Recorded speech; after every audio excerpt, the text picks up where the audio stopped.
Ok, bueno, en primer lugar, pues quiero agradecerle su presencia y su participación en esta conferencia que vamos a dar sobre accidentes de trabajo. Y en segundo lugar, pues quiero agradecer a la Academia Latinoamericana, ¿verdad?, de Contabilidad. Espero que sea de provecho y, como siempre, algunos que ya me conocen, ustedes pueden interrumpirme para preguntar o para intervenir para que esto sea más dinámico, tenga mayor dinamismo. ¿Ve? Ok, entonces vamos a dar inicio y tenemos en primer lugar los de, ¿verdad? Y permítame en este caso leerlo, pues, ¿verdad? Que los participantes tengan la capacidad de adquirir los conocimientos legales y administrativos sobre los accidentes de origen laboral y sus implicaciones prácticas en las empresas y colaboradores. Para este fin, ¿verdad?, vamos a dar algunos aspectos constitucionales, y vamos a dar también algunos datos sobre los accidentes de trabajo, y posteriormente ya entraríamos en lo que es básicamente los accidentes, lo que establece tanto la ley de seguridad social como el Código del Trabajo y alguna sentencia. Ok, entonces vamos a dar inicio. Miren, en primer lugar tenemos el artículo 61 de la Constitución. Y fíjense ustedes bien, y yo lo he puesto en rojo ahí, que lo que se trata es de garantizar la integridad de los trabajadores ante las contingencias sociales de la vida y el trabajo. Yo subrayo esto de las contingencias sociales porque precisamente la seguridad social reacciona ante los sucesos o eventos que puedan ocurrir. Y es fundamental señalar esto de las cuestiones de las contingencias sociales, porque debemos de estar claros que cuando pagamos el seguro social, tanto el empleador como el trabajador, lo que estamos pagando es una prestación a una institución que es estatal y que además, o más bien pública, y que además de eso, los propietarios pues son los trabajadores, los empleadores y los pensionados.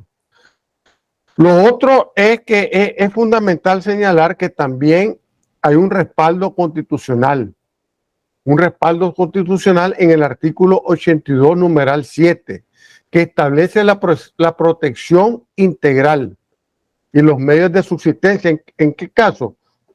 En caso que pueda el asegurado caer en invalidez, en vejez, en riesgos profesionales, enfermedad y maternidad. Y obviamente para cubrir también a los familiares y a las personas que están bajo su cargo en caso de que el asegurado fallezca. Un aspecto que hay que señalar aquí, que en el caso de Nicaragua no hay, digamos, seguro con el desempleo, lo que se llama el seguro de paro. En otros países sí existe el seguro de desempleo, también se cotiza para eso, y cuando el trabajador cae en el desempleo, pues en ese momento pues se le paga la prestación por estar en ese momento desempleado. En Nicaragua pues no existe, no somos un país desarrollado que pudiéramos tener esas condiciones.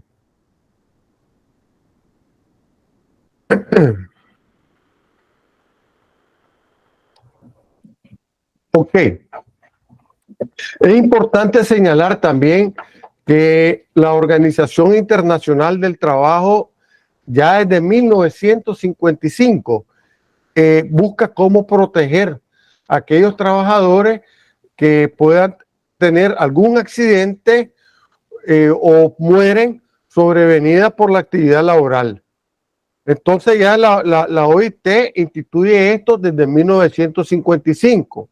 Esto fue recogido ya en la Ley de Seguridad Social de esa época, creo que fue en 1956, la primera ley de seguridad social, y recoge también la protección integral y la protección al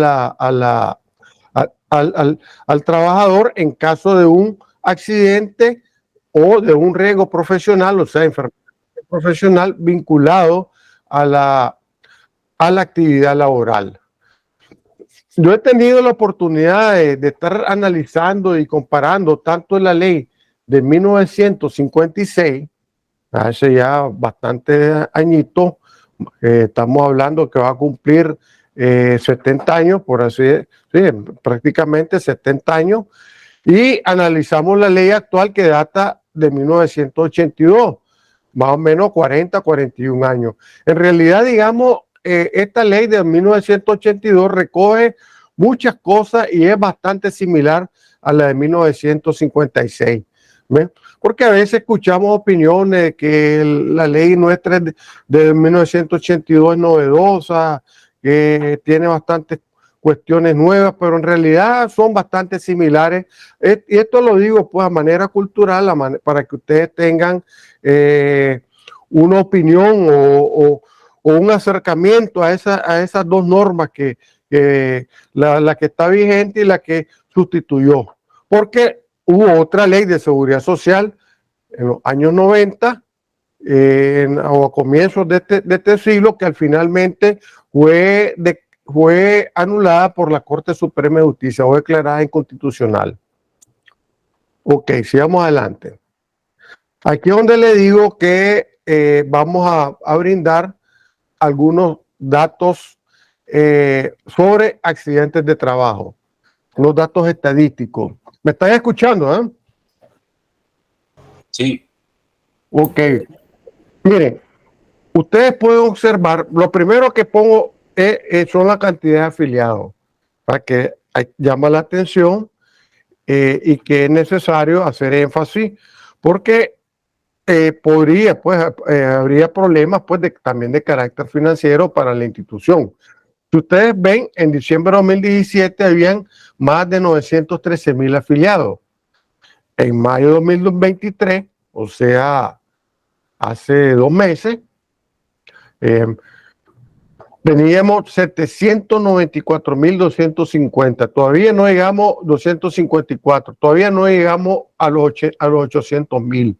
Entonces, si ustedes ven, hay una diferencia de 119,543, una disminución del 13%. Estos son datos oficiales del Banco Central de Nicaragua. Obviamente que esto preocupa, porque ustedes saben que el INSS obviamente se mantiene de las cotizaciones del trabajador y por ende de las cotizaciones de lo que paga el empleador.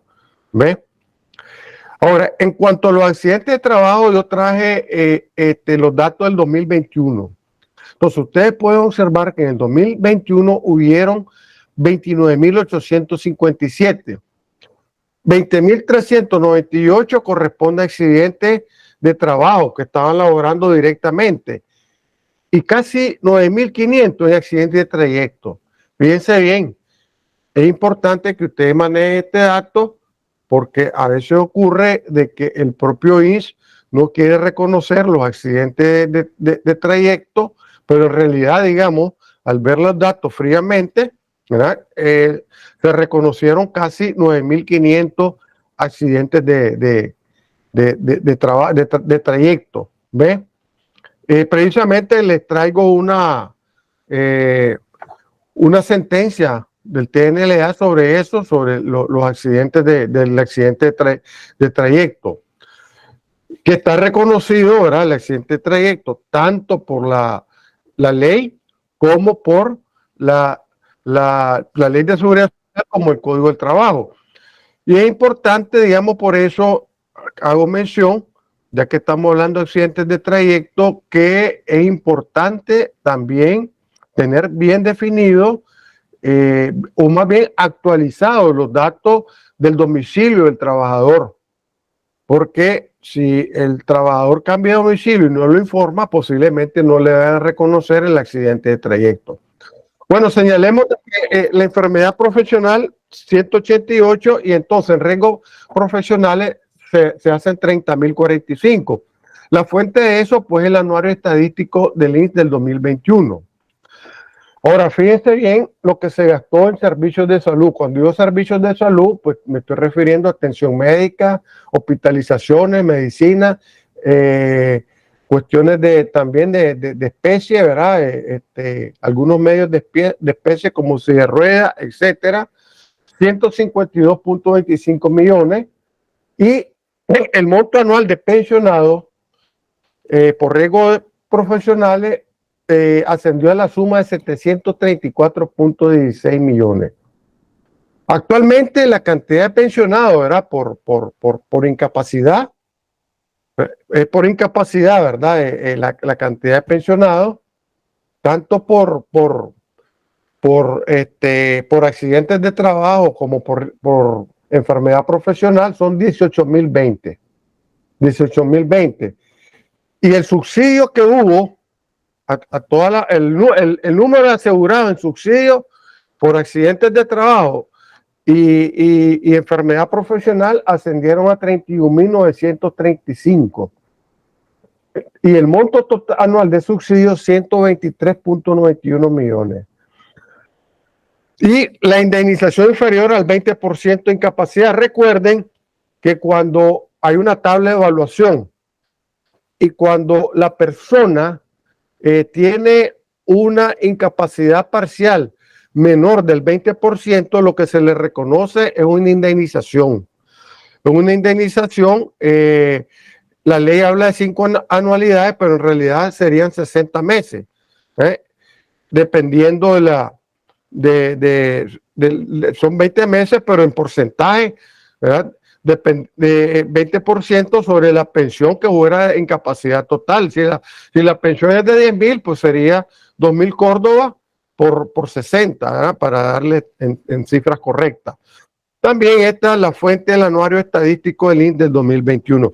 Con estos datos lo que quiero ilustrar es la situación de los accidentes de trabajo, cómo se manejaron en el año 2021. Y doy el 2021 porque es el último año que ha publicado el Instituto Nicaragüense de Seguridad Social. Aún no ha publicado las cifras del 2022, pero que en verdad ya correspondía publicarlo en marzo 22. Y aquí caemos, ¿verdad?, lo que es un accidente de trabajo. Yo recojo la definición que da el Código del Trabajo. En realidad, digamos que la ley de seguridad social, que lo establece en su artículo 63, está mal redactada. Dice el accidente de trabajo es la muerte, dice. En realidad el accidente de trabajo no es la muerte, ¿verdad? Y entró, decir, no hay una correspondencia, una buena concordancia en la redacción del artículo. Entonces yo recojo el artículo 102 del Código del Trabajo, y además el Código del Trabajo es de 1996, son prácticamente 14 años después. Entonces, me imagino yo, deduzco que se dieron cuenta de la mala redacción del 63 y se redactó de otra manera. Y precisamente lo señala como el suceso eventual. Y como el suceso eventual, pues tiene tiene como resultado la muerte o la incapacidad de la persona, ¿verdad? Con una lesión orgánica, la que puede ser permanente, parcial o temporal. Aquí tenemos lo que señala el Código del Trabajo, lo que también es accidente de trabajo. Lo primero es el trayecto habitual. Aquí en el artículo 110 no recoge o viceversa, que lo debe haber recogido, pero sí en la Ley de Seguridad Social sí lo señala en su segundo párrafo, ¿verdad? El domicilio del trabajador y su lugar de trabajo o viceversa, ¿verdad? O sea, el lugar del trabajo, domicilio cuando está regresando. Y hago hincapié en esta sentencia que yo se la voy a dejar, ¿verdad?, a la academia para que se la envíe a ustedes. En esta sentencia, fíjense que el INS había reconocido el accidente de trayecto, ¿verdad? Porque se le reconoce como accidente de trayecto, ¿verdad? Pero vinculado a la relación del trabajo. Porque en el accidente de trayecto se deben de tomar en cuenta algunos factores que son fundamentales y básicos. ¿Qué factores se deben de tomar en cuenta? En primer lugar, que esté vinculado a su relación de trabajo, que esté vinculado al trabajo, ¿verdad? Es lo que se llama el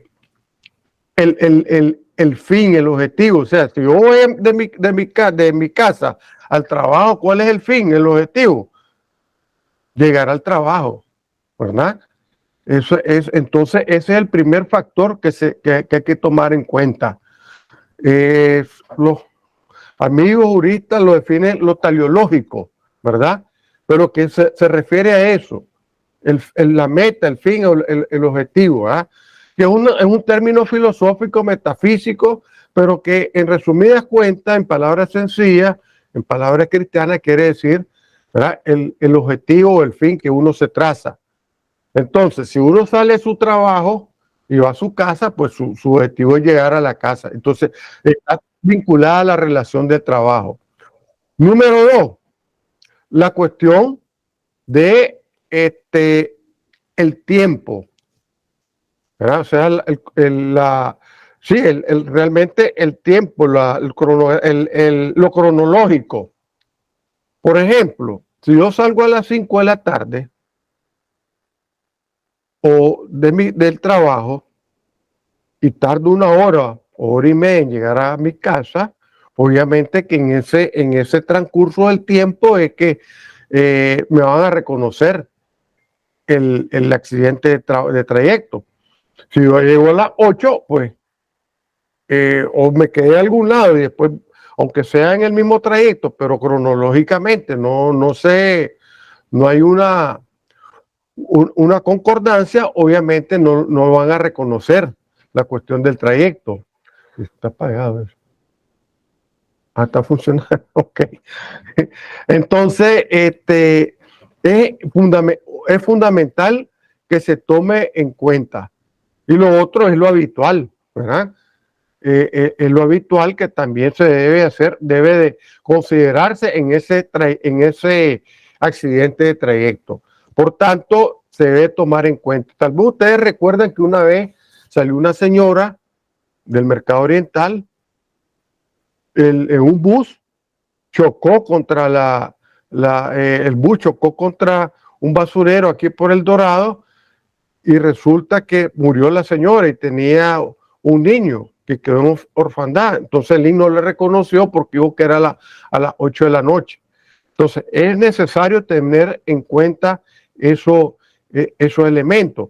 Entonces, volviendo a la sentencia, el INS ya lo había reconocido y quiero sacar de anécdota que de pronto lo que es la Dirección de Trabajo e Higiene Ocupacional del INS, la dirección esa, vino y dijo que revisó esa pensión y la situación en que se había dado el accidente de trayecto y la anuló. Lo anuló. Pero el TNLA reconsideró eso y posteriormente rechazó la pretensión del Instituto Nicaragüense de Seguridad Social y dio todos los elementos de que se podía considerar como un accidente de trayecto y además también inmediatamente pagar la pensión por incapacidad total de la persona. El otro elemento, ¿verdad? Se refiere el que ocurre es el trabajador al ejecutar órdenes o prestar servicios para la autoridad del empleador, dentro o fuera del lugar y hora de trabajo. Fíjense bien, puede ser que nosotros salgamos a las 5, pero estamos haciendo horas extraordinarias.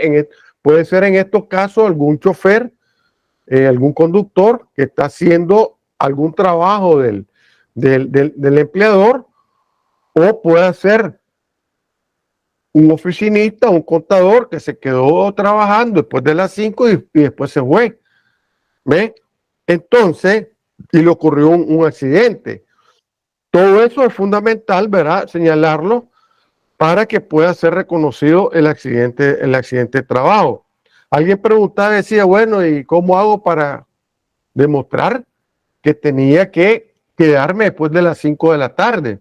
Por eso es fundamental guardar los memorándum o el correo o las orientaciones por WhatsApp para tener esa capacidad de demostrar. Recuérdense que si uno va a reclamar un derecho, en este caso ser el trabajador o el actor, pues tiene que demostrar la carga de la prueba, o sea, tiene que señalar con qué pruebas cuenta para demostrar que se quedó laborando o estaba haciendo labores fuera de la empresa a nombre del empleador, bajo la autoridad del empleador. El otro es el que suceda durante el periodo de interrupción del trabajo antes y después del mismo. Si el trabajador se encuentra en un lugar de trabajo o los locales de la empresa. Por ejemplo, digamos, puede ser que estén trabajando, se va la energía eléctrica y se quedó alguna interrupción y se quedó dentro de la empresa. Y si le ocurre un accidente, pues obviamente dentro de las instalaciones de la empresa se debe considerar como un accidente de trabajo, tal como lo señala este artículo. Hay casos también cuando se interrumpe el trabajo, la jornada de trabajo. Por ejemplo, si yo trabajo de 8 a 12 y descanso de 12 a 1 y me sucede algo dentro de esa interrupción del trabajo, pero si estoy en las instalaciones físicas de la empresa, se debe reconocer como accidente de trabajo. Obviamente el Seguro Social a veces y muchas veces no quiere reconocer ese suceso como accidente de trabajo. Y obviamente no lo quiere reconocer porque el accidente de trabajo, por así decirlo, tiene muchas ventajas. No requiere periodo de calificación. La pensión puede ser más alta, etcétera, etcétera. ¿Ve? Bueno, ¿alguna pregunta?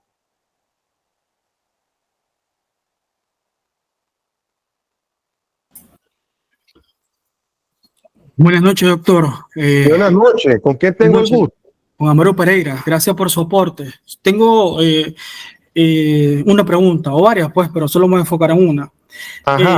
Sí concuerdo con usted que en la práctica, lamentablemente, al existir vacío jurídico en temas de tipología de accidentes, porque lo que usted está explicando se le denomina clasificación de accidentes, analizar primero si es accidente o no, es que en la ambigüedad de parte de la institución del Estado existe bastante discrecionalidad que violentan los derechos de los trabajadores.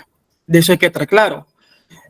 Solo una observación y luego una pregunta. El artículo 110 del Código del Trabajo y el artículo 63 de la Ley de Seguridad Social, si no me recuerdo, el artículo 26 de la Ley General de Salud y el artículo 109 del mismo código, tipifica dos tipos de accidentes: accidente de ocasión y accidente a consecuencia. La ambigüedad está que nuestra norma no da un concepto de esos dos tipos de accidentes ni causales para que a nivel interno de una empresa el encargado de higiene, el gerente, recursos humanos, etcétera, pueda determinar si es accidente o no. No es lo mismo como en Chile, en Colombia, en México, que existen causales, donde ya se puede determinar cuándo un accidente de ocasión o accidente a consecuencia, que eso está tipificado en el artículo 110.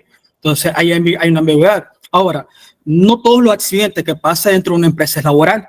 Hay que cumplir ciertos requisitos que lo establece el propio código, y eso no lo tipifica tan claro el artículo 110 del tema de interrupción, porque la interrupción en base a normativa internacional va enfocado en tema de colación. Colación en Chile se refiere cuando uno interrumpe un puesto de trabajo por una necesidad fisiológica, ir al baño, hacer una necesidad fisiológica, tomar agua, o lo que es conocido en tema de prevención, las pausas activas, siempre y cuando sean consideradas efectivo de trabajo. Entonces la pregunta es la siguiente, a su consideración desde el ámbito jurídico, porque esto es jurídico y también desde un punto de vista teórico. como los criterios que usted comentó, el teleológico y el cronológico. Solo le faltó el criterio topográfico y el criterio, el otro es mecánico, que son los 4 criterios que establece la norma internacional vinculado a la ISO 39001 de prevención de riesgo laboral en seguridad vial. Entonces la pregunta es la siguiente: ¿qué sucede cuando un trabajador se desplaza de su domicilio a la clínica previsional? Jurídicamente, adaptando la norma nicaragüense, debería ser considerado riesgo profesional, tomando en cuenta que usted ocupa un criterio internacional, el teleológico, que eso se vincula con el artículo 49 del Código Laboral, el concepto de jornada laboral, que es cuando el trabajador está a disposición del empleador. Entonces, haciendo ese análisis, el teleológico es vinculante con el 49. Entonces, reitero la pregunta a su consideración. ¿Es considerado laboral cuando el trabajador se desplaza del domicilio a la clínica previsional? Y si es legal, ¿cuál sería la base legal desde el ámbito interpretativo? Tomando en cuenta que existe bastante vacío jurídico en la clasificación de los accidentes. Porque en Nicaragua existen 11 tipos de accidentes, lo que estipula el código, y hay un artículo de reglamento de seguridad social. Le cedo la palabra, doctor. Muy amable. Muchas gracias. ¿Cuál es tu nombre, me dijiste? Amaru Pereira, abogado y especialista en prevención de riesgos laborales. Amaru, mira, precisamente vos estás señalando la cuestión internacional y, y lo que estás mencionando, existen grandes vacíos, tanto en el código como en la ley de seguridad social. Es más,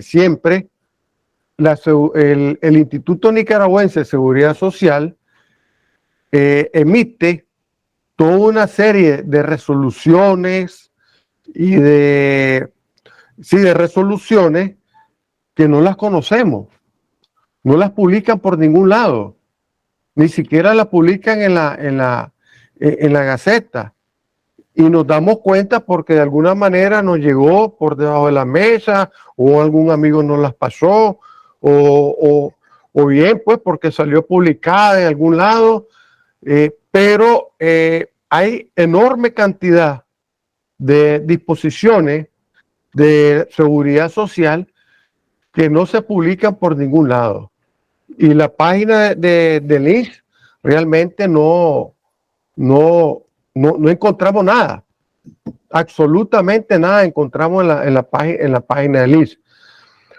Lo que sí, el TNLA llena algunas, la sentencia llena algunos vacíos legales que se dan dentro del Código del Trabajo y dentro de la Ley de Seguridad Social.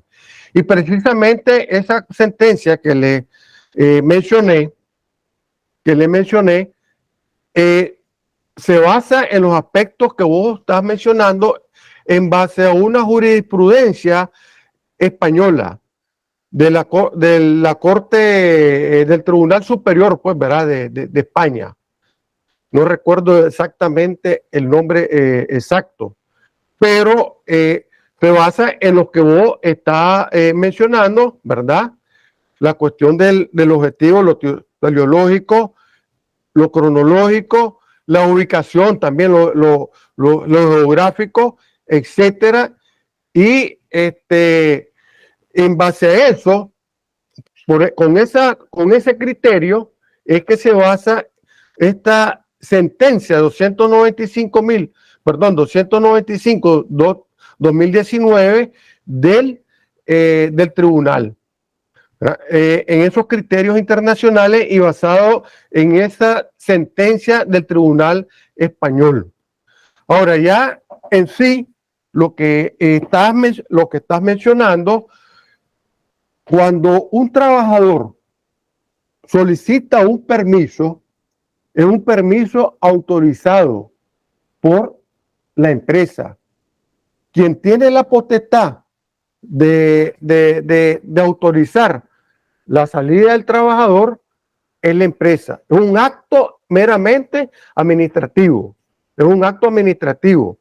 Entonces, y además también reconocido por la ley en el Código del Trabajo, que el trabajador tiene derecho a solicitar permiso para ir a su previsional, ir donde el médico.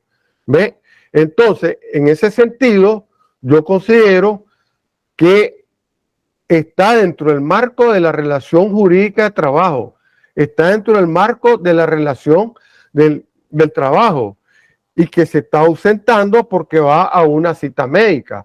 Es cuando se interrumpe la jornada laboral, 12 a 1 está dentro de las instalaciones, pero está dentro de la empresa y está dentro del marco de la relación de trabajo.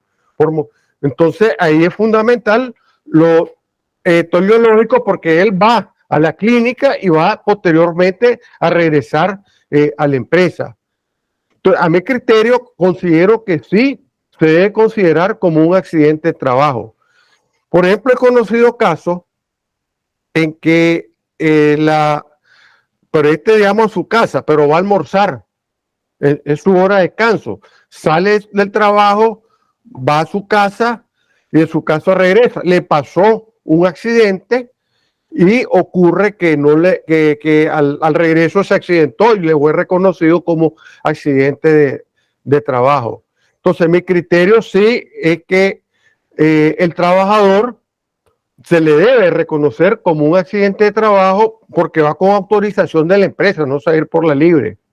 Esa sería mi respuesta. No sé si tenés...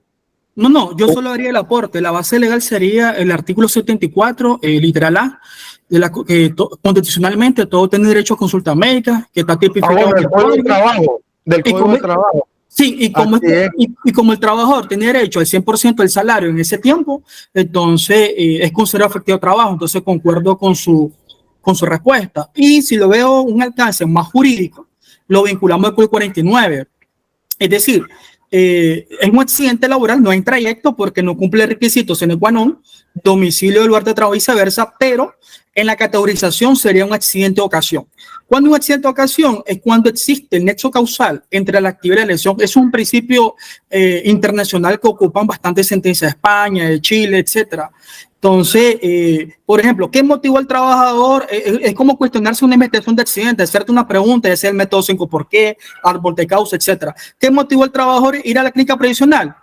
Ocupar su derecho constitucional y laboral a la atención médica. ¿Qué lo protege jurídicamente? El 74, por ejemplo, porque considera efectivo trabajo, tiene derecho al 100% del salario. Entonces, viendo desde ese ámbito jurídico, debería ser laboral. El problema está que yo he visto en mi experiencia... Esta misma sentencia también podría servir, porque claro, en esta sentencia la persona se desvió para ir al cajero, se desvió un poquito pues para ir al cajero y sacar su dinero, pero aún así el TNLA le reconoció, ¿verdad? Basado en lo teleológico y en los otros factores que se han mencionado, pues lo cronológico, lo geográfico, etcétera. Así es, doctor. Muy amable por la respuesta. Lo único que en Nicaragua existe bastante vacío jurídico y que los funcionarios del Estado se saltan las bardas realmente. Y la última observación, para no seguir interrumpiendo, es que no todos los accidentes que pasan dentro de la empresa son legales. Y en el tema de la interrupción, si lo leemos textualmente, existen 5 categorizaciones, que sea durante la interrupción, haya sucedido antes de la interrupción, después de la interrupción, pero viene la carnita de ese inciso. Que haya sido dentro de la empresa, pero por razón de sus obligaciones. Es decir, si en el momento de mi almuerzo no es considerado una jornada continua tampoco, porque en esa protección de los 30 minutos, ese es otro escenario, aunque yo esté dentro de mi lugar de trabajo, pero si no fue por razón de mis obligaciones, en la práctica no es laboral. Y tomando en cuenta, si no me recuerdo, el artículo 124, donde tipifica en qué caso qué exento el empleador para que sea considerado accidente. Es decir, si el trabajador en ese momento anda haciendo una actividad no relacionada a su trabajo, no existe literal B, yo lo clasifico como accidente de misión, aunque no me lo diga textualmente.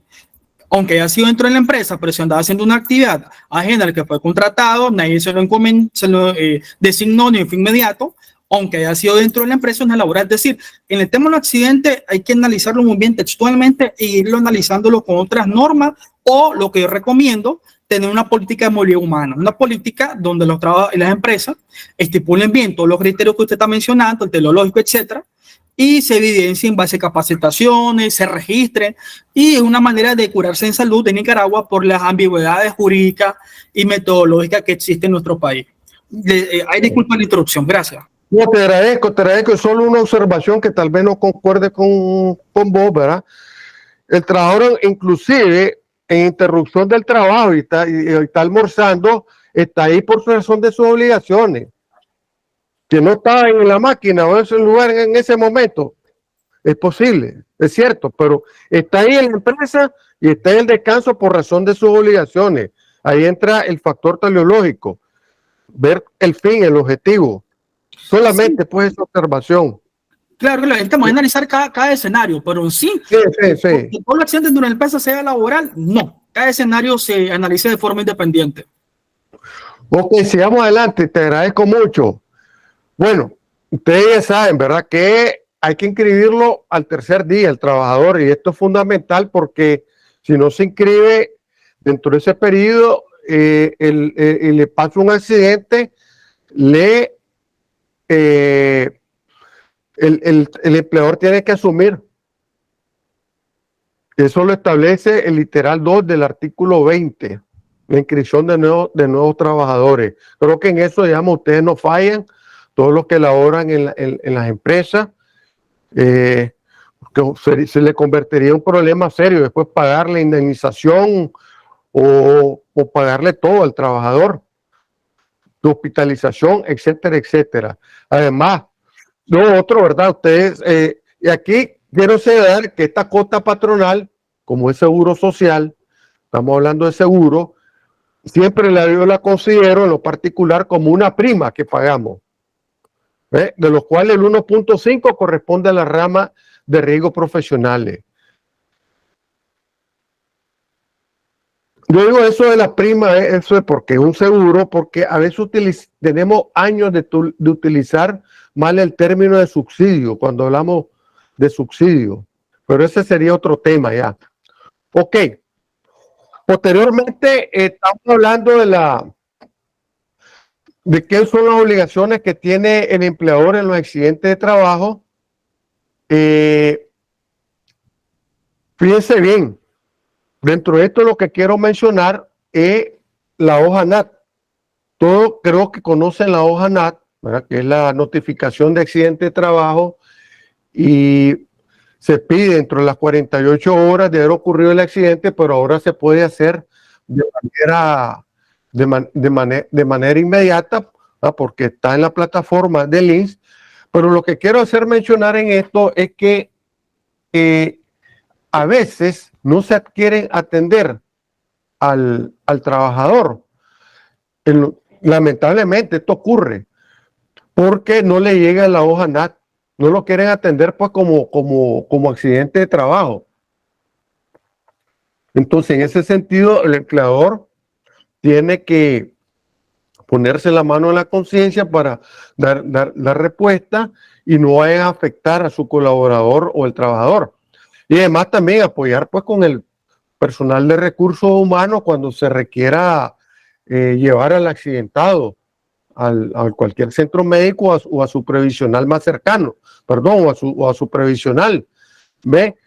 Eso pues es lo que quería hacer, comentar en relación de las obligaciones, ¿verdad? Y dar obviamente los primeros auxilios al accidentado. Eso lo establece el artículo 82 del reglamento. Ok, sobre los aspectos básicos de la información. A veces pareciera que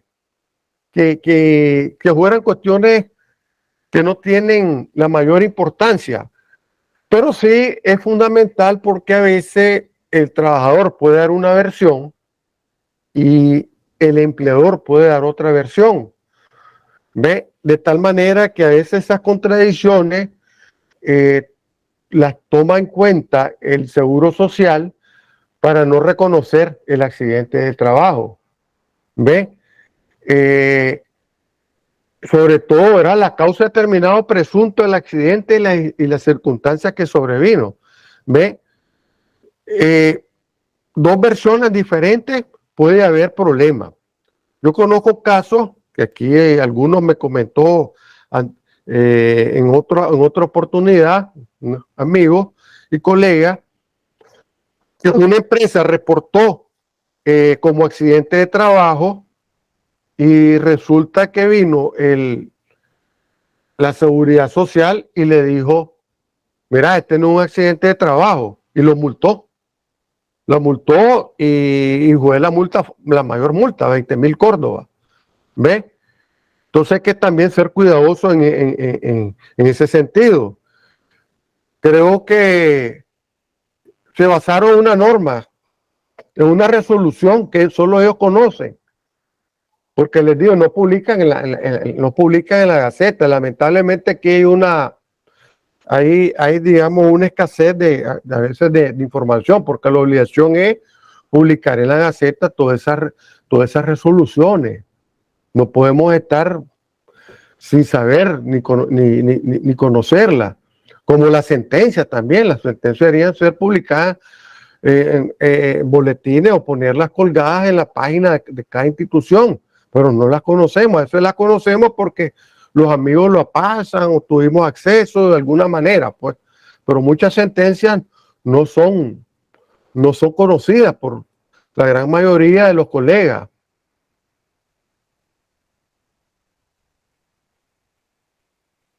Ok, esto es lo que les estaba diciendo cuando el empleador, ¿verdad? No tiene al trabajador afiliado al INSS. En este caso, tiene que cubrirlo el empleador. Y recuerden que se paga 620 días de salario. Y para una pequeña empresa esto puede ser grave, pues. ¿Ve? Si no tiene afiliado al trabajador, pagar esa enorme multa. ¿Ve? Y aquí esta sentencia que les estoy diciendo, esta sentencia es de 2021. Se refiere a una señora que contrató un asistente del hogar. Ustedes a veces, ¿verdad? O a veces nos damos esa situación que se da mucho que no se afilia al asistente del hogar, a la trabajadora del hogar. Y si tiene un accidente de trabajo y si se va a quejar al Ministerio del Trabajo o a los juzgados, obviamente el empleador puede pagar esa indemnización. Y una indemnización fuerte. Una indemnización fuerte porque estaba ganando 6,000 córdobas al mes, o sea, hace 2 años más de 2 años, ¿verdad? Cuando estaba el salario mínimo un poco menor, y resulta que 200 córdobas por 620 días sale como 120,000 córdobas. Generalmente, digamos, las pequeñas empresas son las que no tienen afiliado al trabajador, y eso puede tener pues un riesgo financiero para las empresas.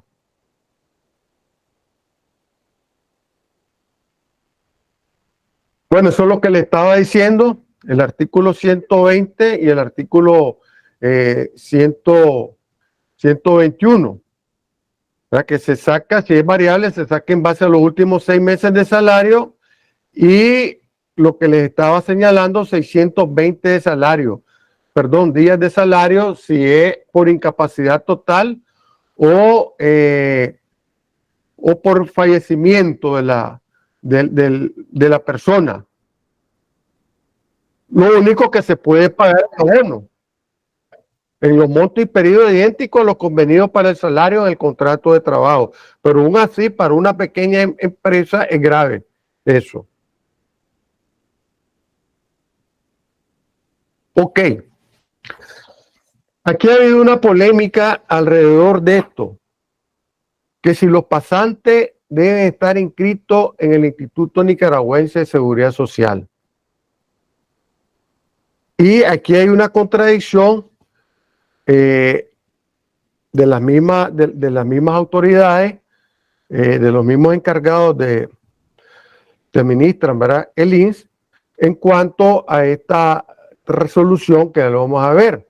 Por ejemplo, tenemos esta acta del Consejo Directivo del INS, que se la puedo también facilitar, la número 279-2014 del 25 de febrero del 2014. Esta acta debe haberse publicado en la Gaceta, porque es una resolución general, pues ni siquiera es una cuestión particular. Obviamente que una resolución de una pensión a una persona determinada, un trabajador, no se va a publicar pues en la Gaceta. Pero ese tipo de resoluciones donde se habla del pasante, en términos generales, debería haberse publicado en la Gaceta. Uno lo conoce porque de diferentes maneras pues le llega. ¿Ve? ¿Qué dice la parte resolutiva del acta?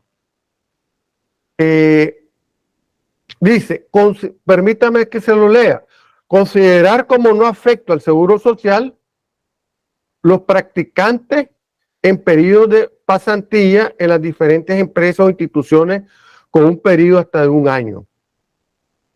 Pero a renglón seguido dice, no con esto los empleadores quedarán exentos de lo establecido en los artículos 113 y 114 del Código del Trabajo.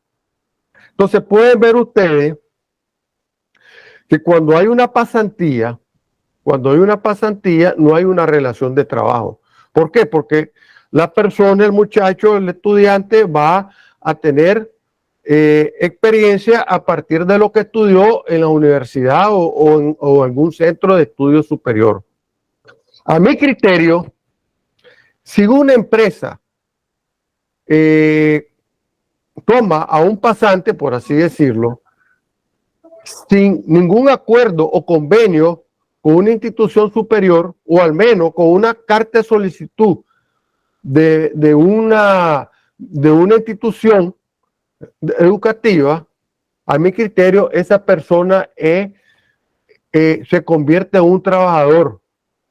Porque, como dice el artículo 1 del reglamento, esa persona se lo quiero leer, ¿verdad? Es un aprendiz, ¿verdad? Es un aprendiz. Y el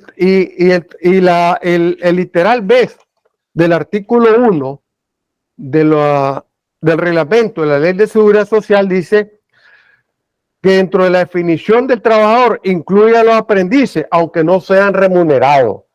Entonces, si yo vengo y meto un pasante sin ninguna solicitud de una universidad o centro educativo superior, o no, o sin ninguna carta que me lo estén pidiendo, obviamente estoy tomando a un aprendiz y por tanto es una obligación asegurarlo. ¿Ve? Ahora, sin embargo, volviendo a la resolución,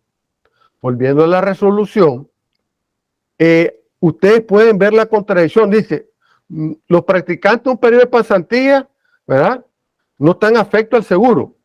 Pero si les pasa algún accidente, les pasa algún problema, no va a estar exento de lo que establece el 113 y 114. 114, ¿verdad?, dice que si la empresa, el empleador, no afilia al trabajador, va a asumir el accidente de trabajo o el riesgo profesional y tendría que pagar la indemnización si le ocurre algo, en ese caso, al pasante. Entonces es bien contradictorio. ¿Ven? Disculpe, profesor, una consulta. ¿Con qué tengo el gusto? Mucho gusto, profesor. Catherine Solórzano, de Canislac. ¿Qué tal, Catherine? Hola, profe. En ese caso, por ejemplo, lo que está diciendo, pues, de que si al pasante le llegara a ocurrir un accidente en sus horas laborales o en sus horas de pasantía, el empleador tendría que cubrir la indemnización, digamos. Pero si el pasante, por ejemplo, yo estudié en la UCA y en la UCA nos daban un seguro de estudiante, en ese caso, si a mí me pasa algo en mi pasantía y yo presenté mi carta y todo, esa esa indemnización la tiene que tramitar el empleador con el seguro que tiene en la universidad, o siempre el empleador tiene que asumir esa indemnización. Mira, según esta resolución, el empleador tiene que asumir. Obviamente que la empresa puede llegar a algún acuerdo con la institución, con la institución educativa, cuando tengan ese respaldo del seguro que toma la institución educativa. Algunas instituciones educativas sí le da un seguro a los pasantes, pero otras instituciones educativas no lo hacen. Entonces, lo que recomiendo es que la empresa llegue a un acuerdo con la institución educativa, por si acaso le pasa algo, le paga la prestación por lo que pagó la institución educativa, y con eso la empresa pagar lo que está señalando aquí el acta del Consejo Directivo del INS. ¿Ve? Por eso le digo que es contradictoria. Es contradictoria. En verdad, debería de matizarlo de otra forma, ¿verdad? Porque dice, no tan afecto, ¿verdad?, al seguro social, o sea que no lo van a inscribir, pero no está exento de lo establecido en el 114. ¿Ve? Yo creo que ahí, digamos, me parece a mí que la resolución debe estar orientado a exigir tanto a las empresas como a los institutos a los institutos educativos que tramitaran un seguro a favor del estudiante, porque tampoco hay que dejar en el aire al pasante, ¿ve? Pero más bien metió más ruido sobre esto. Si fuera una pequeña empresa, yo no tomaría no tomaría ningún pasante, porque me puede pasar.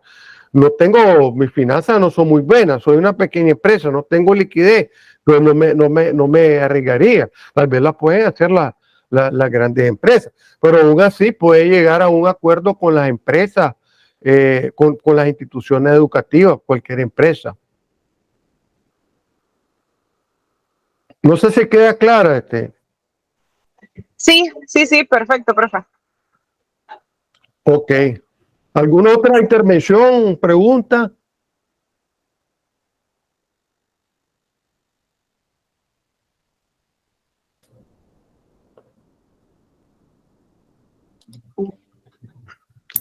Ok. Sigamos adelante. Yo escribí un artículo sobre esto. Posiblemente también podemos poner sobre la cuestión de los pasantes, basado en esta acta del Consejo Directivo del INS. Ok, lamentablemente, los que están bajo el seguro facultativo no están cubiertos por los riesgos profesionales. ¿Ve? Lamentablemente, pues no está establecido en el artículo 25, en el numeral 1. Ahora, y también ahora los asegurados facultativos, ya que estamos hablando de eso, no tienen derecho también ahora al subsidio. Antes sí tenían derecho después de un año inscrito. Ajá. Ahí, Catherine, nuevamente, ahí tengo una consulta. Ajá, digamos, hay empresas que, bueno, algunas han tomado como la modalidad de que te dicen que te va a contratar por algún proyecto, por algún servicio, por servicio profesional, perdón, pero que vos debes de pagar un seguro facultativo. En este caso, si yo estoy trabajando por servicio profesional y a mí, digamos, soy médico veterinario de una empresa y voy a hacer una gira de campo y en la gira de campo me pasa un accidente, en este caso, ¿cómo quedaría ese accidente, digamos? Mira, es que si tenés un servicio profesional, un contrato de servicios profesionales, eso es materia civil. ¿Ve? Estás, como dicen, descubierta. ante una eventualidad de un accidente de trabajo. ¿Ve? El seguro lo tendría que tomar como un accidente común. Esa es la desventaja que se tiene con la cuestión de los servicios del contrato de servicios profesionales. Además, no te dan ningún subsidio, porque hay una resolución que hubo hace 2 años en que se le quitó el derecho al subsidio a los asegurados facultativos, de tal manera que estás en total desventaja, en total descubierto. ¿Ves? Esa es una enorme desventaja que existe para aquellas personas que trabajan con contratos en servicios profesionales. Porque recuerden que el contrato de servicios profesionales lo regula, creo que es 1830, si no me traiciona la memoria, 1820 y pico del Código Civil, y además se regula por la letra del propio contrato, por lo que se establece en el propio contrato. Se está ahí en total descubierto, pues. Ok, gracias, profe. Gracias a usted.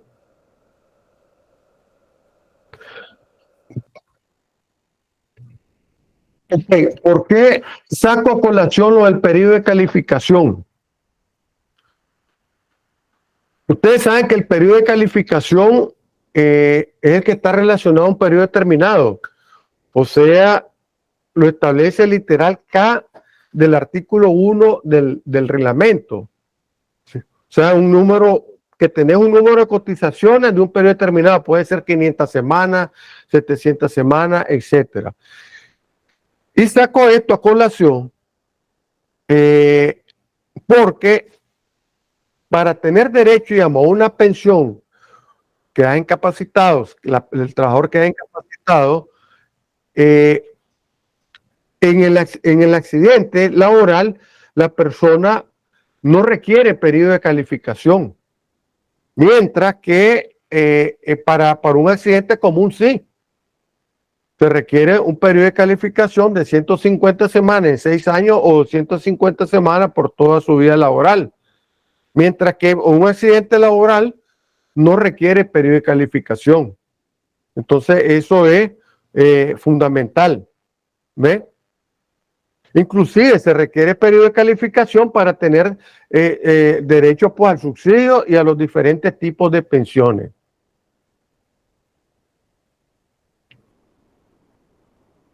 Okay, no sé si hay alguna consulta, opinión.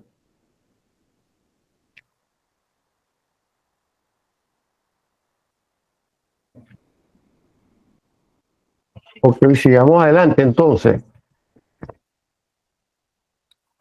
Miren, esto creo que usted lo maneja en el artículo 93 de la Ley de Seguridad Social. Hay que tener las últimas 8 cotizaciones semanales dentro de las 22 semanas anteriores para tener derecho al subsidio.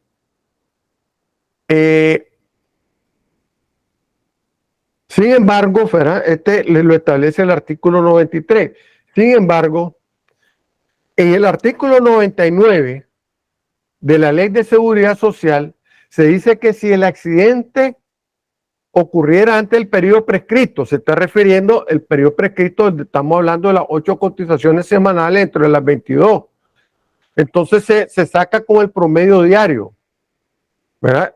de la semana cotizada. Y si no, con el salario contractual. ¿Qué significa esto? Que en caso de accidente no se requiere tener las 8 semanas dentro de las 22 semanas anteriores. ¿Verdad? Podemos inferir, basado en el artículo 99, que no se requiere, cuando hay un accidente laboral, que haya cumplido con lo establecido en el artículo 93, porque dice que si no está con el periodo prescrito, puede ser, ¿verdad?, el promedio diario de la semana cotizada, si son 4, 5, 3 semanas cotizadas, o si no, la semana, la categoría de salario contractual. ¿Ve? Y fíjense bien, ¿verdad?, que tiene derecho al subsidio a partir del día siguiente, no como cuando se da una enfermedad común, que tiene derecho hasta el cuarto día. Y hay un limbo ahí de que si se paga o no los 3 primeros días. ¿Ve? Hay vacío jurídico. Obviamente la remuneración del accidente estará íntegramente a cargo del empleador el primer día.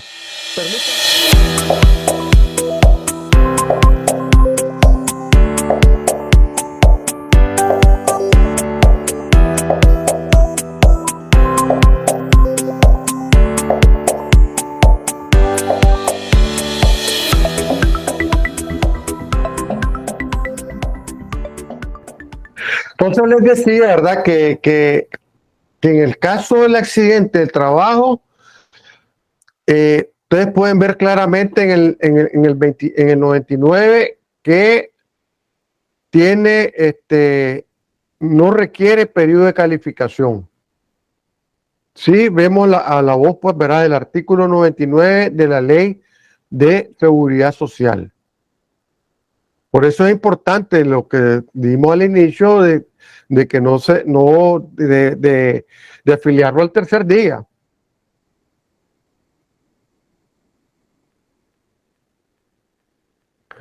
La siguiente pregunta a ustedes. ¿Qué sucede si el trabajador accidentado no tiene las 8 cotizaciones semanales de las 22 últimas semanas? Ejemplo, solo cuenta con 14 días de trabajo. ¿Qué es lo que establece? ¿El trabajador tiene derecho al subsidio? ¿Qué dicen ustedes?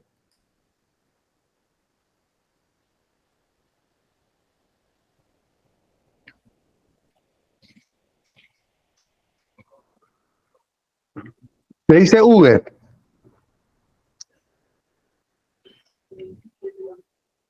¿Me escuchan, verdad? Sí, profe.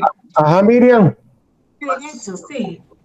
Porque a partir de que se inscribe, ya está corriendo su tiempo, pues, para poder llegar a cubrir el subsidio, pues, en caso de una enfermedad. Exactamente. No es lo mismo, digamos, con el caso de una... así es, queda protegido desde su inscripción. Y recuerden que ustedes deben de tener si es por primera vez que lo van a inscribir, tiene que tener ahí el sellito o el lugar, pues, de la institución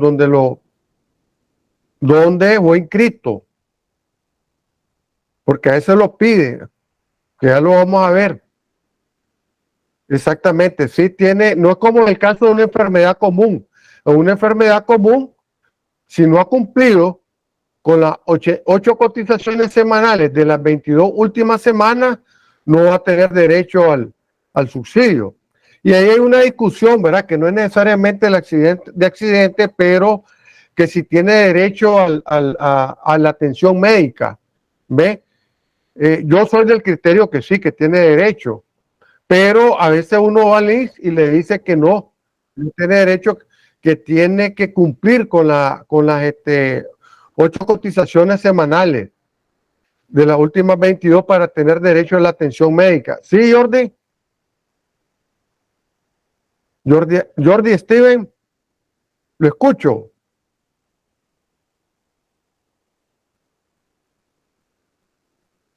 Había levantado la mano Jordi.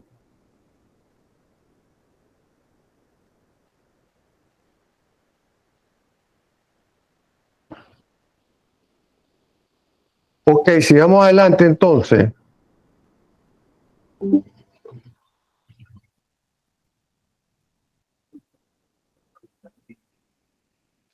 Ahora, ¿cuáles son?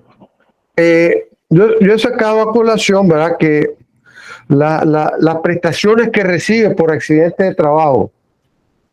¿Ve? En primer lugar, la cuestión de la pensión por incapacidad. Que la pensión por incapacidad puede ser total y no requiere periodo de calificación. Eso lo establece el artículo 67 de la Ley de Seguridad Social y el artículo 78 del reglamento. Ahora, hay una contradicción a veces dentro del articulado mismo de la Ley de Seguridad Social. Como decía, creo que Jeremías, ¿verdad? Que a veces hay muchos vacíos y contradicciones. La verdad que no, el reglamento, a pesar de que supuestamente viene a llenar el vacío, lo que establece la ley, pues también quedan muchos vacíos. Entonces, fíjense bien, el artículo 67 dice que la pensión es el 60% del salario prescrito, si tiene esposa y 2 hijos, y el 50% del trabajador sin carga familiar. Eso lo establece el artículo 67 de la Ley de Seguridad Social. Pero el 78 del reglamento dice que no puede ser inferior al 60% del salario prescrito. De tal manera que si algún colaborador de ustedes, porque no quiero, ¿verdad?, que ustedes caigan en ese estado, deben de pelear lo que establece el artículo 78, que no puede ser inferior al 60% del salario prescrito. Y cuando dice el salario prescrito, nos estamos refiriendo al salario que devengaba el trabajador. Si ganaba 20,000 córdobas, pues el 60% es 12,000. Eso lo establece el artículo 78. Sin embargo, también hay que señalar lo que dice el artículo el artículo 85, literal E, y el artículo 107. Bueno, el literal E del artículo 85, el reglamento, y el artículo 7 de la Ley de Seguridad Social, que te establece que el monto no puede ser, que la pensión no puede ser inferior al monto establecido en el artículo 107. Es decir, que no puede ser inferior al salario mínimo que ganaba que puede ganar el trabajador en esa actividad. Por ejemplo, si él trabajaba en el sector comercio y al hacer el cálculo de la pensión le sale 7,000 o 6,000, sector comercio, ahorita ¿cuánto anda el salario mínimo del sector comercio?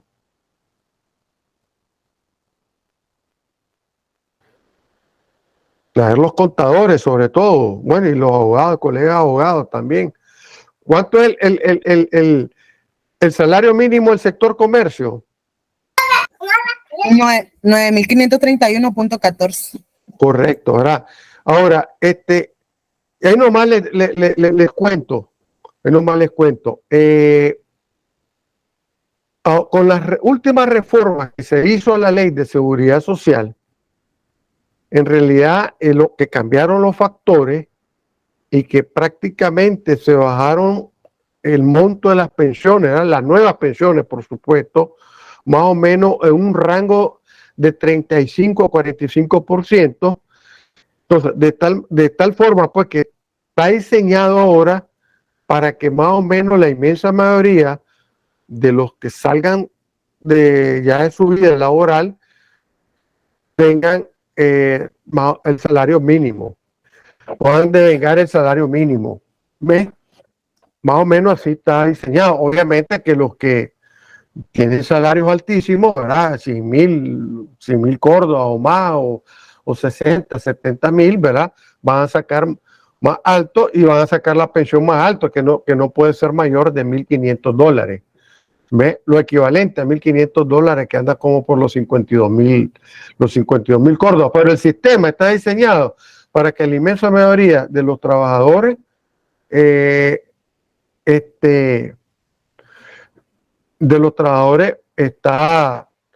saquen el salario mínimo. ¿Cuál es la nota que envió el colega o la colega? Que no la pude ver bien. Póngala, por favor, de nuevo.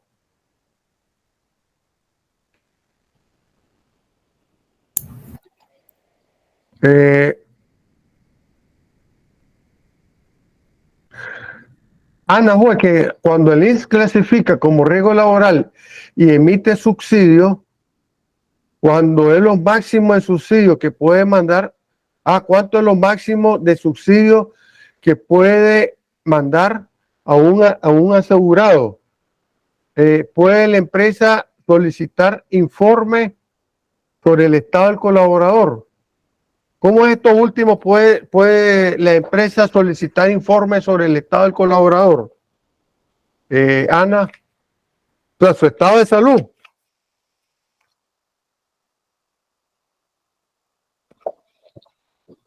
Recuerde que cuando está de subsidio, el trabajador está suspendida la relación de trabajo. Está suspendida la relación de trabajo. Pues no sé a qué se refiere. Puede la empresa solicitar sobre, me imagino que el estado de salud. ¿Ve?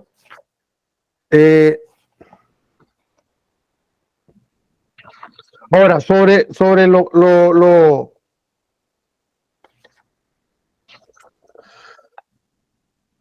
la cuestión de cuánto es el máximo de subsidio, lo establece el artículo 101 de la Ley de Seguridad Social. Dice, el monto de los subsidios de enfermedad, maternidad y riesgos profesionales en ningún caso podrá exceder del salario máximo señalado para los servidores públicos, ¿verdad? Salvo, hace una excepción, lo estoy leyendo literalmente, salvo que el asegurado haya cotizado continuamente durante los 6 meses anteriores a la prestación. O sea, que si tiene más de 6 meses de haber estado cotizando, ¿verdad? Entonces no le afecta, ¿ve? Y el monto máximo es lo que gana un servidor público. No sé cómo estará ahorita. Antes estaban por los $3,500, más o menos, el salario máximo de un servidor público, ¿verdad? El salario máximo señalado. No sé cuánto gana el presidente, ¿verdad? O un magistrado, que son fuertes ahí en ese caso, los salarios. No sé si con eso contesto, ¿verdad? Puede existir el riesgo de que esta persona esté laborando en ese tiempo de descanso por subsidio. Bueno, si lo está haciendo, realmente está incumpliendo con lo que está enviando con la prescripción médica y está violando obviamente las normas, ¿verdad? Porque el subsidio es para que se logre recuperar. Si tienen información sobre eso, pues pueden investigar. Obviamente que tienen que demostrar que está trabajando. La orden de reposo solo se emite por un mes. Así es, por 30 días exactamente, ¿verdad? Y tiene que haber otra consulta médica para extender el reposo, otro reposo. Recuerden que es hasta por 52 semanas y puede ser prorrogable, depende ahí de lo que es el médico tratante y la comisión de invalidez. ¿Sí, Katy? Sí, ¿cuánto es el máximo de las órdenes de reposo, de subsidio, digamos? ¿Cuántos son? ¿7 meses? ¿10 meses? ¿Cuánto es el límite que debe de haber para las órdenes de reposo? Sí, mira, el límite son 52 semanas, o sea, prácticamente un año. Cuando es pues accidente y también enfermedad, aunque el Código del Trabajo habla de 26 semanas cuando es enfermedad y accidente común, prorrogable otras 26 semanas más. Entonces hablemos de que el máximo es de 52, de tal manera que en 52 semanas hay un proceso en que el médico tratante y la comisión de salud de invalidez, ¿verdad? Que es nombrada por el Seguro Social, va a dar un dictamen. Va a dar un dictamen en que o declara la incapacidad total o lo manda a trabajar o bien le da una prórroga que no puede ser de otros meses más, pues, esa prórroga que le tiene que dar al... Pero por lo general son 52 semanas.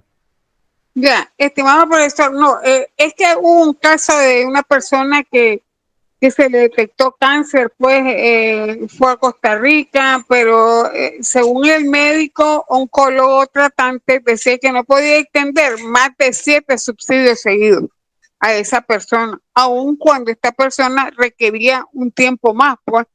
Entonces, por eso era mi pregunta, mi inquietud.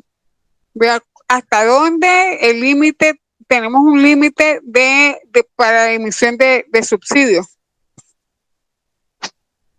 Mira, lamentablemente a veces quedamos en indefección, ¿ve? En indefección porque hay un proceso en el Seguro Social cuando hay cáncer, ¿verdad? Tiene que enviar una carta al responsable, no recuerdo ahorita el nombre ¿verdad? Al seguro exponiendo el caso. Porque ahí realmente el médico tratante se está tomando atribuciones que no corresponden, son 52 semanas, pero tiene que hacer la gestión directamente en el Seguro Social. Bueno, primero agotar en la previsión social. Ahí recuerden que hay trabajadores sociales, ahí debe haber una oficina y plantear la situación.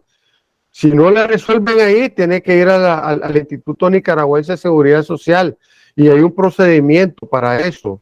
Ahorita no recuerdo el nombre de la persona encargada de eso. Porque no puede ser, pues, ¿verdad? Ok, gracias, profesor, gracias. Ok.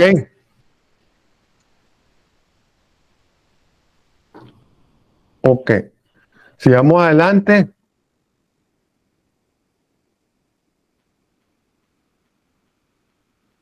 Dice,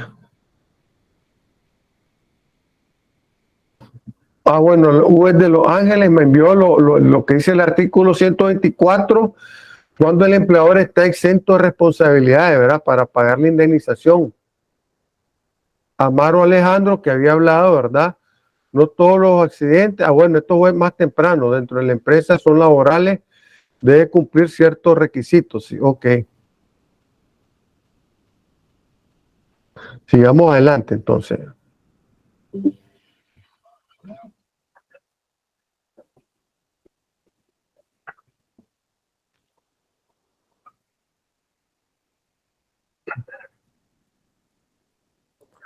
Bueno, estábamos viendo siempre dentro de esto, ¿verdad? Las un poco contradicciones que hay, ¿verdad? Lo otro, las asignaciones familiares por incapacidad. La esposa recuerde que tendría derecho a 13.5% por la incapacidad, de la pensión. Si la pensión, digamos, es de 10,000, tendría derecho a 1.350 Córdoba. Lamentablemente los esposos tenemos que ser inválidos para tener la asignación porque habla de inválido. Y los hijos, ¿verdad? Que tienen derecho al 9%.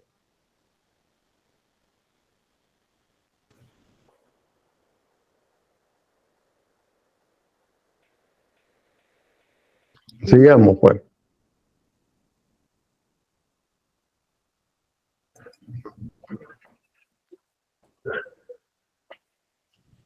Ok. Los otros subsidios por cubrir gastos de funeral.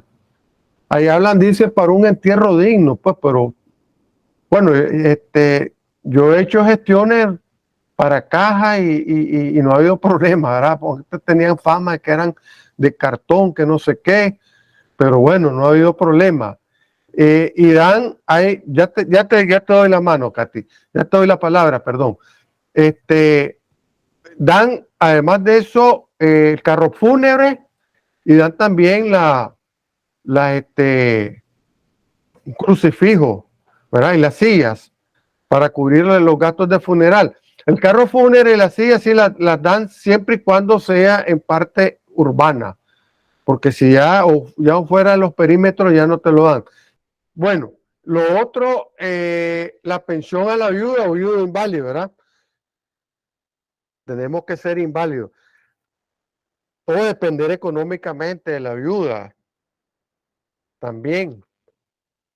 Bueno, en caso de muerto, ¿verdad? Estamos hablando del artículo, del literal B, el artículo 70 de la ley.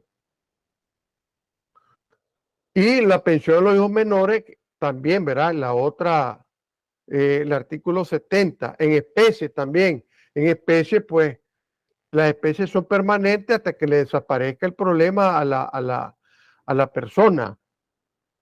Las prestaciones médicas, ¿verdad? Que es toda la atención médica, en artículos 89 y 90. Recuerde que le presenté el dato de la atención médica, que fueron como 130 millones, 140 millones de córdobas anuales en la cuestión de atención médica, ¿verdad? Y de las prestaciones en especie. Y el subsidio diario por incapacidad temporal de 60%, ¿verdad? Eso lo vimos establecido en el artículo 92, 93, 99 y 76. Como les digo, para mí ese término es mal utilizado, mal aplicado desde que hace más de 40 años de subsidio, porque en realidad no es un subsidio, es una prestación que se le paga al trabajador, es un pago por incapacidad temporal del trabajador, ¿verdad? Incapacidad temporal o incapacidad del trabajador por accidente de trabajo, o por accidente, o por enfermedad común. Pero bueno, los amigos de esa época, el 82, que se aprobó esta ley, pues le pusieron subsidios. Subsidios es, por ejemplo, lo del bus, lo del transporte público. Imagínense ustedes que tengan su vehículo asegurado y le pase un siniestro. Las empresas aseguradoras hablan de pagos por siniestro, siniestralidad, pero que les hablen de subsidio. Les vamos a dar un subsidio porque les pasó un accidente, un choque al vehículo. Ok, pero eso es otro tema.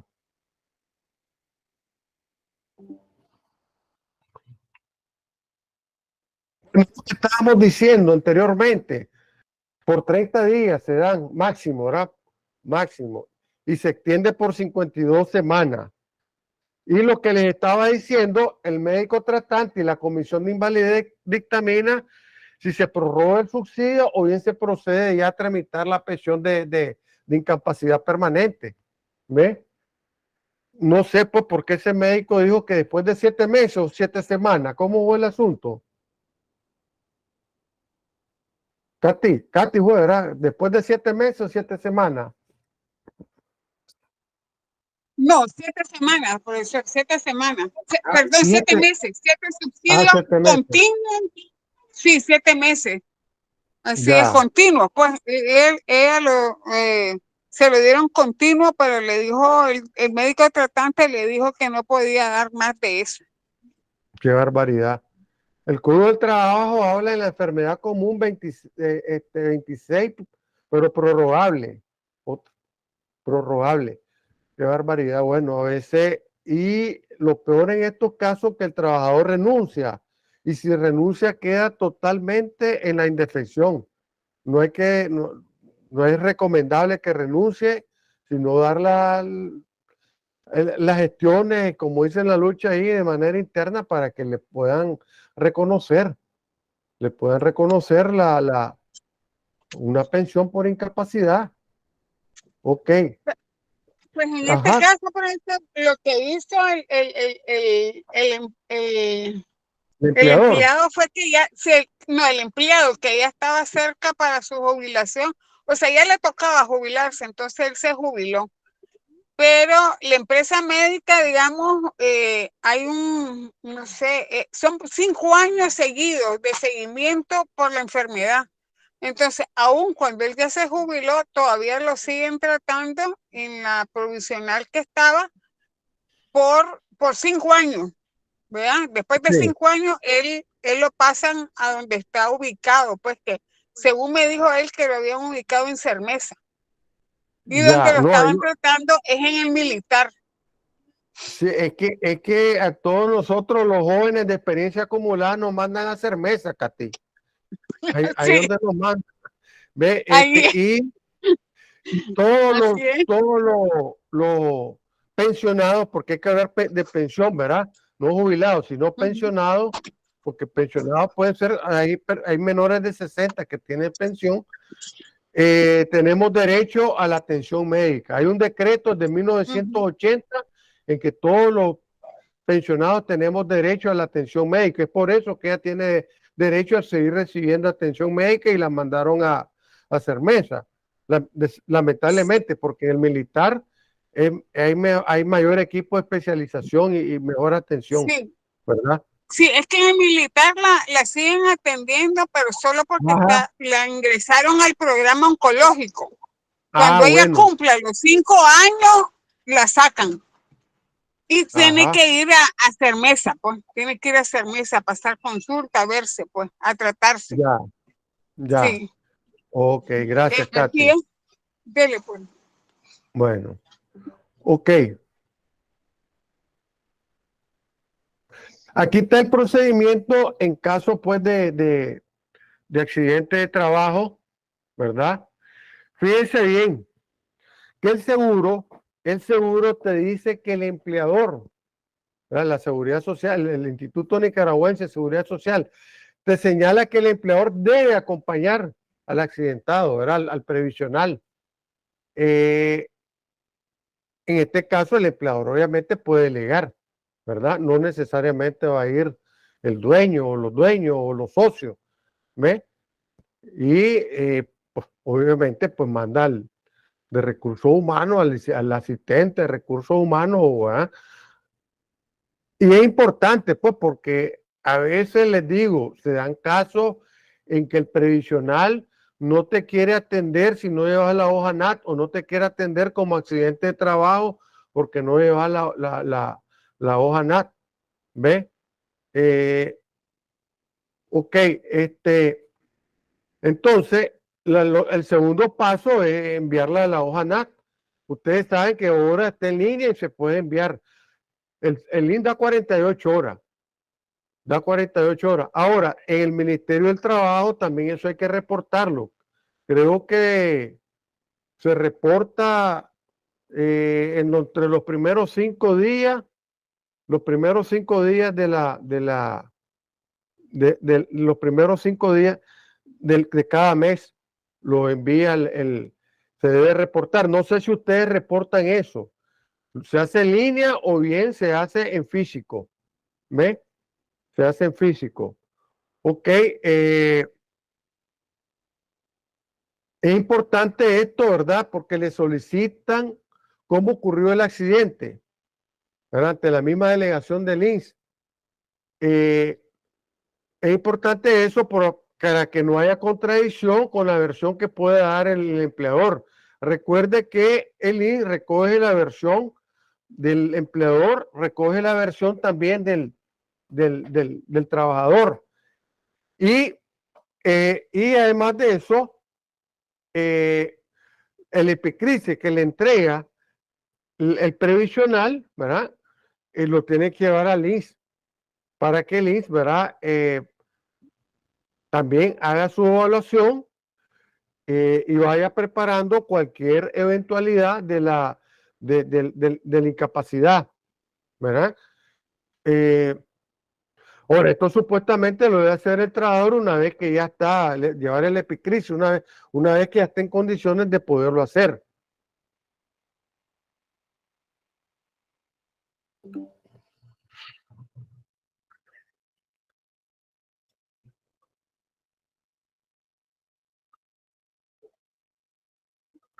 Ahora, este caso, digamos, también, ¿verdad? Ya le hablamos de la hoja NAT, el carnet de asegurado que debe tener la persona y su cédula. Y cuando es nuevo el trabajador, se debe dar la notificación del ingreso del trabajador. Fíjense bien, eso es fundamental. Puede hacer que el trabajador sea nuevo, tiene poco de trabajar en la empresa y entonces tiene que llevar la notificación del ingreso del trabajador y tiene que llevar pues una fotocopia con la firma y sello de la sucursal que le corresponde. ¿Ve? Eso es nada más para aquellos asegurados de donde son recién ingresados. Ahora, la hoja NAT, si es en línea, no requiere ni sello, ni firma, ni nada. Solamente que sea en físico, que usted lo lleve en la hoja NAT, sí requiere la firma y el sello. Pero si es en línea, no requiere nada de eso. La notificación de accidente de trabajo.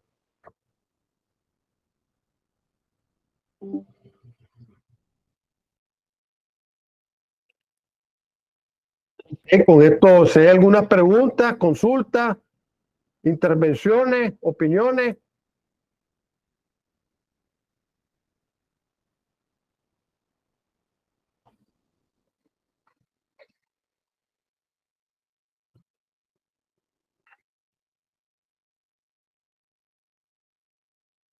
Dice que cuando no hay preguntas se entendió todo o no se entendió nada. Y algunos ya se han salido. ¿Qué tal, Bueno, profesor? Sí, Julio. Un gusto, teacher. ¿Qué tal, Julio? ¿Cómo ha estado? Bien, bien, bien, gracias a Dios. Mil disculpas porque la estoy recién recibiendo, pues, pero mi pregunta es la siguiente, teacher. Estamos claros de que cuando se ocurre un accidente de trabajo, el trabajador está cubierto desde el primer día, pero ¿qué pasa con aquellos trabajadores que ocurre un accidente común, ¿no? Tiene que haber transcurrido las 26 semanas para que tenga derecho al subsidio. Tiene que haber transcurrido 8, ese es lo establece el artículo 93, ¿verdad? 8 semanas entre las últimas 22 para poder tener derecho al subsidio. Si no tiene eso, ¿verdad? El trabajador no tiene derecho al subsidio. Eso lo establece el artículo 93. Cuando un accidente común o una enfermedad común. Y entonces, ¿cómo se debe computar para efectos del trámite administrativo? ¿Cómo se debe computar esa licencia? No, es que no, para mí tiene derecho a atención médica, pero con lo que establece el artículo 93 de la Ley de Seguridad Social, no tendría derecho al subsidio. En ese caso, él está, digamos, acordate que el subsidio es la parte económica, ¿verdad? Es la parte económica. Él está de descanso por prescripción médica, ¿verdad? Por descanso, pues recuperándose de la enfermedad. El subsidio es la parte económica, es el dinero que va a recibir por estar enfermo, por estar accidentado. Y ahí no tendría en ese caso ingreso de parte del Seguro Social. No sé si aclaro con eso, Julio.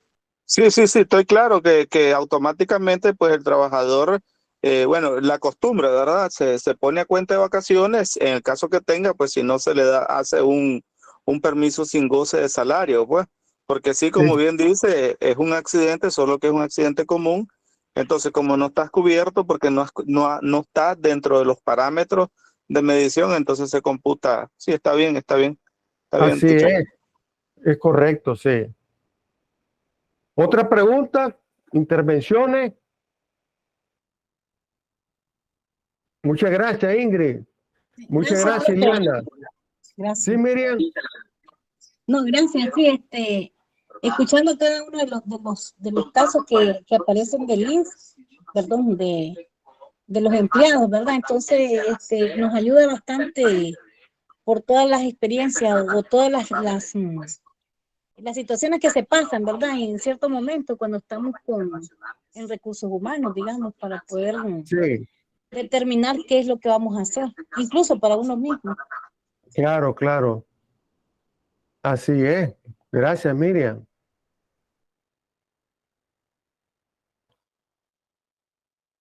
¿Alguna otra pregunta, consulta o intervenciones, verdad? Observaciones como hizo Jeremías o cualquier otra.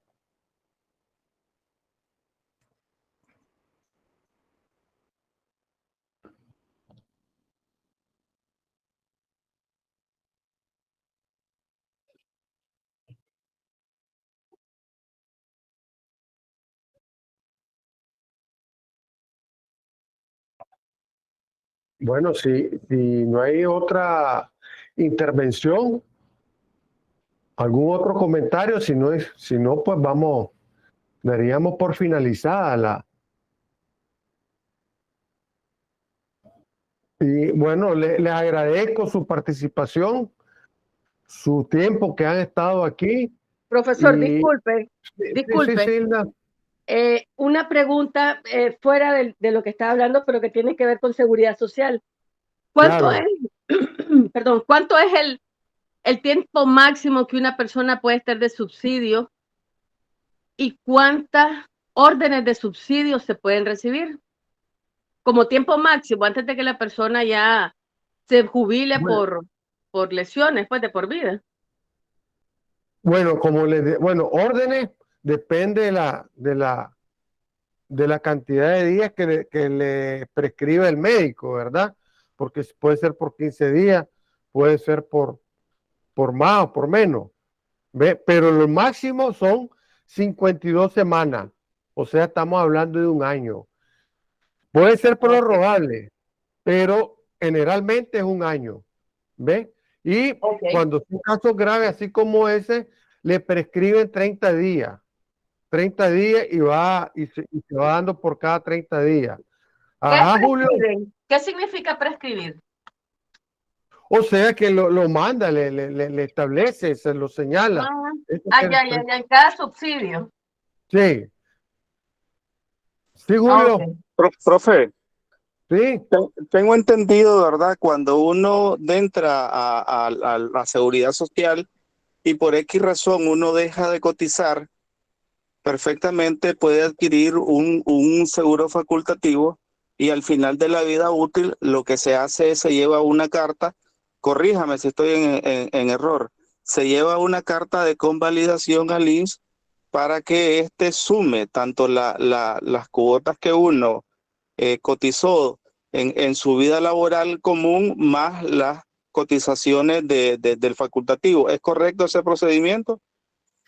Mira, yo entiendo que el INSS lo hace de oficio y anualmente vos podés irle a solicitar al INSS tu hoja o tu historia de registro de cotizaciones.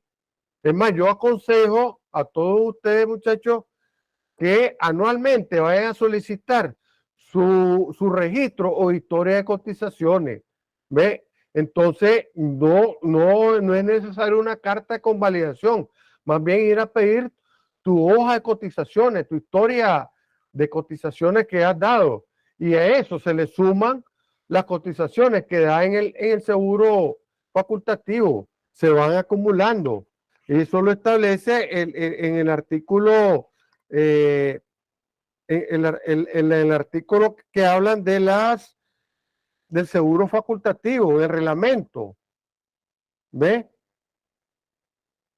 Habla de que en el artículo 30. ¿Ve? Es acumulativo, pues no es que no es que va a ir que me tienen que convalidar, no. Uno anual debería de ir por una práctica adecuada y correcta.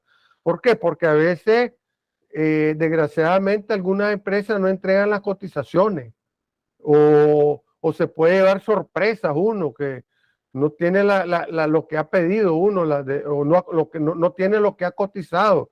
Entonces, lo mejor es ir anual a solicitar su registro, pero no hay ningún procedimiento en esto, sino de oficio, el INSS te lo acredita. ¿Ve? Perdón, el artículo, sí, el artículo 36 dice así: los asegurados obligatorios que pasaran al régimen facultativo y los de los obligatorios mantendrán en uno u otro la validez de sus cotizaciones en el régimen precedente. Es el artículo 36, Julio. ¿Ves? De tal manera que no es necesario ir a decir, bueno, voy a ir a convalidar, no. Ellos lo hacen de oficio. Y obviamente hay que ir anual a pedir su historia de cotizaciones. Gracias a vos, Huguet. ¿Alguna otra intervención, opinión? Sería así, teacher, el trámite por ejemplo, una persona que viene del Estado, por así decirlo, de la Seguridad Social, INSTU, y pasa, por decirlo así, a la vida rutinaria, a la vida civil, entonces bueno, sería... esa es otra cosa ya. Acordate que viene de un sistema a otro sistema. Ahí sí se tiene que solicitar a ver si hay una convalidación y ver si el ISDU le traslada los fondos al INS para que haya una convalidación. ¿Ves? Porque es decir, el ISDU estuvo recibiendo cotización como, digamos, si era policía, como policía, pues, ¿verdad? Y entonces ahí sí puede haber una convalidación, pero tiene que ir a conversarla eso, pues, ¿verdad? Ahí son dos cosas diferentes, Julio. Yo creo que me estás hablando de siempre dentro del mismo sistema. Acordate que son dos sistemas diferentes. Sí, me queda claro, teacher, me queda claro. Ok. Sí.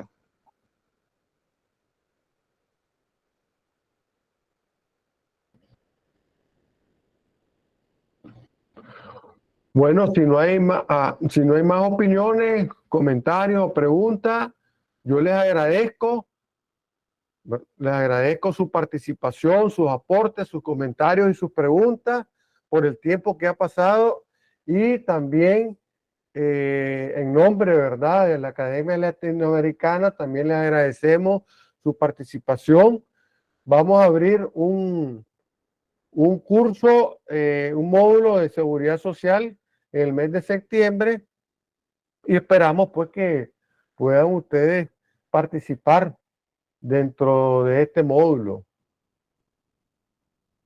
Creo que va a abrir un diplomado la academia, ¿verdad? Entonces, en nombre mío y en nombre de la academia, les agradezco profundamente su participación, sus valiosos comentarios y sus valiosas preguntas. Pasen buenas noches.